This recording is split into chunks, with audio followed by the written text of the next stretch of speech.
doutores! No Café da Doutora de hoje o assunto é dieta anti-inflamatória. O que é isso, gente? Quais são os alimentos que eu considero anti-inflamatórios? O que é que a gente pode agregar na nossa alimentação para deixar o nosso hábito de vida mais saudável? Bom, dieta anti-inflamatória é uma dieta em que a gente, em primeiro lugar, exclui alimentos inflamatórios. Então, assim, não basta eu falar que você retirar esses alimentos vai melhorar patologias, doenças, como endometriose, infertilidade, diabetes, hipertensão, colesterol alto, tireoidites e aí vai. Não é só isso, vai melhorar o hábito de vida de qualquer pessoa. Primeiro, retirar o glúten. O glúten é uma macromolécula grande, ela é difícil de ser digerida. No intestino, a gente não consegue quebrar ela direito, a gente absorve pedaços dessa macromolécula que geram uma reação inflamatória. Tudo que a gente não reconhece ou que é descrito como algo estranho, o organismo faz uma resposta inflamatória. E aí vai gerar anticorpos, citocinas, que vai gerar a longo prazo e à distância processos inflamatórios, inclusive autoimunes, tá? Aí tem vídeos meus falando sobre o problema do glúten, vocês podem dar uma olhadinha sobre isso, tá? Então, retirar o glúten é você evitar alimentos que contenham glúten na sua composição. Então, tem que olhar rótulo. Segundo, farinhas de trigo, bolos, massas, tem habitualmente glúten, porque o glúten ajuda a dar liga nesses alimentos. Pão também tem muito glúten, tá? Ah, doutora, antigamente comia isso tudo, não tinha problema nenhum. Verdade, gente. Antigamente a gente tinha uma concentração muito pequena do glúten nos alimentos, que não gerava essa repercussão clínica. Só que assim, hoje em dia, a própria macromolécula do glúten se alterou. O trigo tem muito mais glúten do que tinha antigamente. Então, a gente acaba fazendo realmente reações inflamatórias. Então, retira o glúten da alimentação, tá? Ponto 2, caseína e lactose, que são produtos que a gente encontra no leite de vaca. A gente também tem que retirar. A caseína é uma proteína do leite de vaca que a gente não digere adequadamente. Então, vai para o mesmo problema do glúten. Vai gerar alteração da microbiota do intestino, vai gerar inflamação, vai gerar hiperpermeabilidade intestinal e todos os problemas inflamatórios relacionados.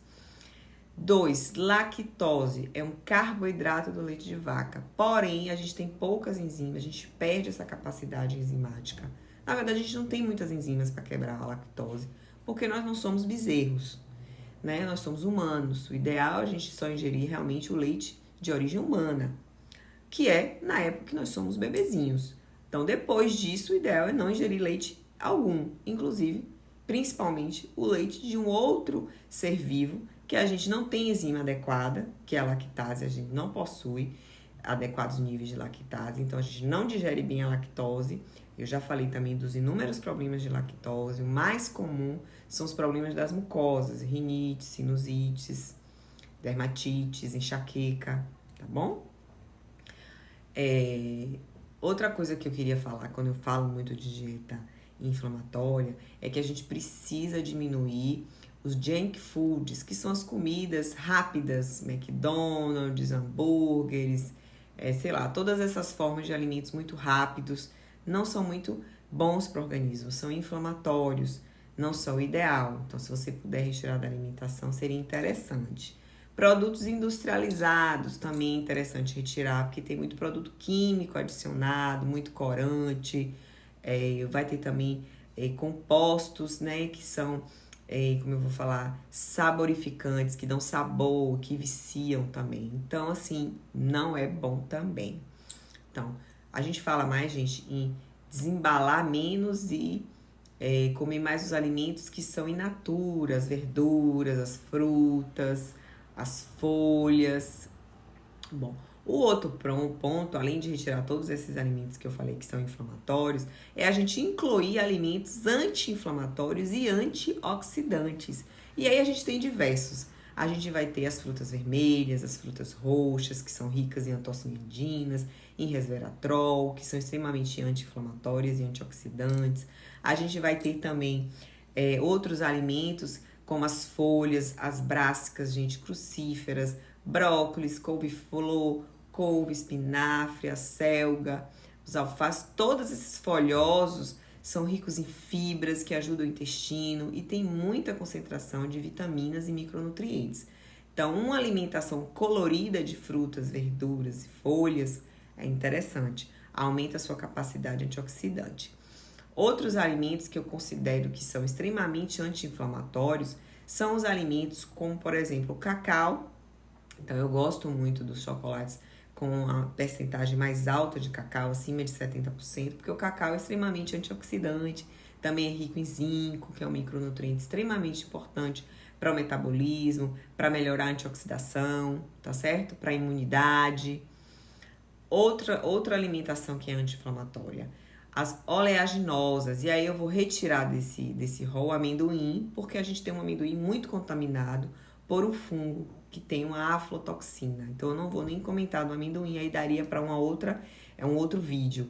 Eu vou falar das outras oleaginosas, amêndoas, castanhas, castanha do Pará, tem muito selênio, que é excelente para tireoide, vale a pena ter na alimentação, macadâmia, os pistachos também são interessantes. Então, são bons produtos, são anti-inflamatórios, são ricos em gorduras boas.